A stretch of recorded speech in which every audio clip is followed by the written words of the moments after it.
অনেকেরই জানা আছে যে টাইটানিক আইসবার্গের সাথে ধাক্কা খেয়ে এটি দুর্ঘটনা ঘটেছিল।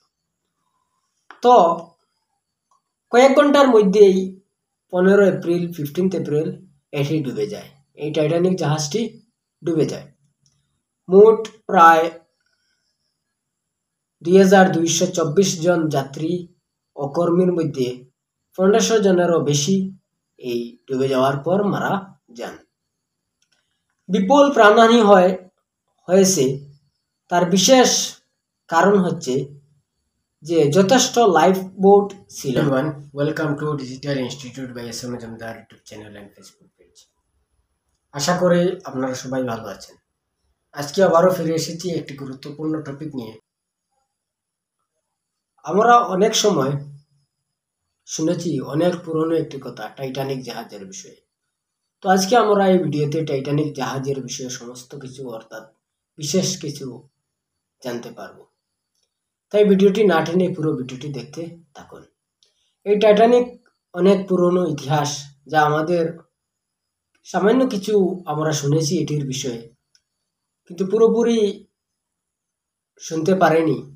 তো আজকের ভিডিওটিতে আমরা পুরোপুরি এটির বিষয়ে জানতে পারবো। এটির বিষয়ে অনেক কিছু জানা আমাদের অনেক প্রয়োজনীয়, কারণ হচ্ছে এটির বিষয়ে অনেক সময় কম্পিটিটিভ এক্সামে এটির বিষয়ে অনেক প্রশ্ন আসে। তো টাইটানিক জাহাজ এটির বিষয় নিয়ে অনেক মুভিও রিলিজ হয়েছে, অনেক মুভিও বানানো হয়েছে। তো আজকে আমরা এই টাইটানিকের বিষয়ে বিশেষভাবে আলোচনা করার চেষ্টা করব। তো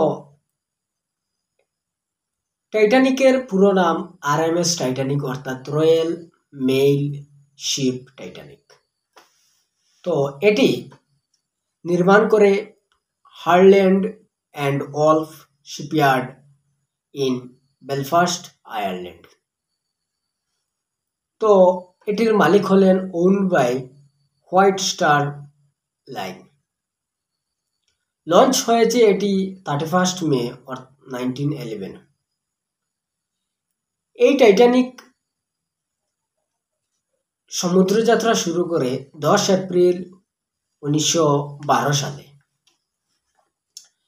এটির যখন যাত্রা শুরু করে তখন যাত্রাপথ ছিল সাউথহ্যাম্পটন, ইংল্যান্ড টু শেরবোর্গ, ফ্রান্স হয়ে কুইন্সটন, আয়ারল্যান্ড হয়ে নিউ ইয়র্ক, ইউএসএ পর্যন্ত। তো এই টাইটানিককে বিশেষ যেটি আমাদের অনেক জানা উচিত, যে তো জানতে হবে যে এই টাইটানিককে বলা হতো দি টাইটানিক ওয়াজ কল্ড আনসিঙ্কেবল, যে কোনো দিনও এটি ডুববে না, এই জাহাজটি অর্থাৎ টাইটানিক জাহাজটি। তো because of its advanced safety design, এটি এই কারণেই বলা হতো যে এটির মধ্যে অনেক সেফটি ডিজাইন করা হয়েছে এবং অ্যাডভান্সড লেভেল টেকনোলজি ইউজ হয়েছে এটিতে। তো বিশেষ করে 10 এপ্রিল 1912 সালে এটি সমুদ্রযাত্রা শুরু করে। তো এটির মধ্যে দুর্ঘটনা ঘটে যায়। 14 এপ্রিল 1912 তারিখে টাইটানিক উত্তর আটলান্টিক অসীম মহাসাগরে এক বিশাল আইসবার্গের সাথে ধাক্কা খায়। এটি আমাদের অনেকেরই জানা আছে যে টাইটানিক আইসবার্গের সাথে ধাক্কা খেয়ে এটি দুর্ঘটনা ঘটেছিল। তো কয়েক ঘন্টার মধ্যেই 15 এপ্রিল এটি ডুবে যায়। এই টাইটানিক জাহাজটি ডুবে যায়। মোট প্রায় 2224 জন যাত্রী ও কর্মীর মধ্যে 1500 জনেরও বেশি এই ডুবে যাওয়ার পর মারা যান।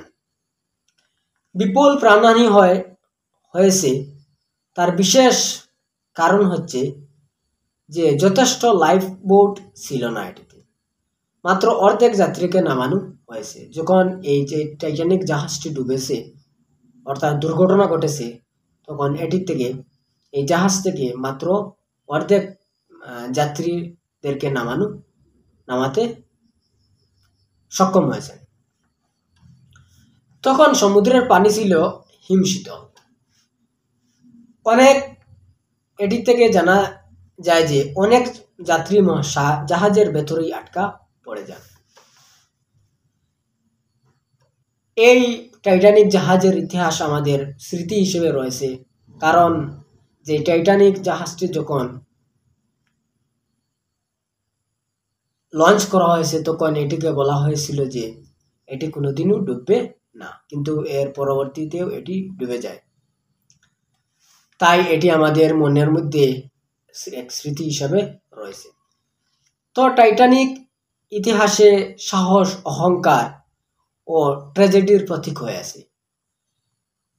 এটির মধ্যে একটি অহংকার এসে গেছে, অহংকার শব্দটি আছে, কারণ আনসিঙ্কেবল বলা হয়েছে এটিতে, যে টাইটানিক জাহাজ কোনোদিনও ডুববে না।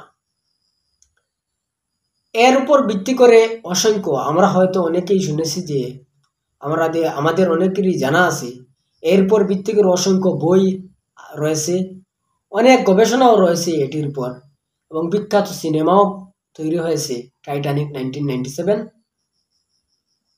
তো বিশেষ গুরুত্বপূর্ণ একটি তথ্য হলো যে 1985 সালে সমুদ্রতলে প্রায় 3800 মিটার গভীরে এক ধ্বংসের অবশেষ খুঁজে পাওয়া যায় এটির।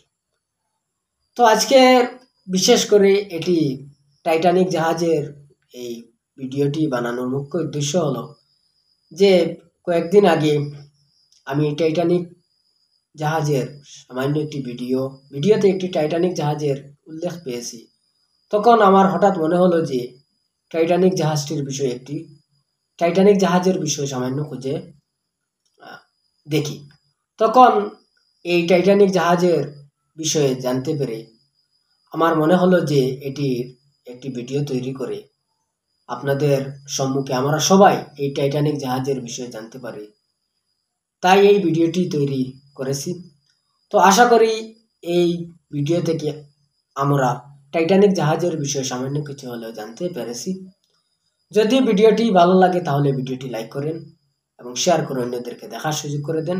বিশেষ করে এই টাইটানিক জাহাজের বিশেষ পয়েন্টের মধ্যে থেকে অনেক সময় কম্পিটিটিভ এক্সামের কোয়েশ্চনও এসে যায়। তো আজকের ভিডিওটি এই পর্যন্ত।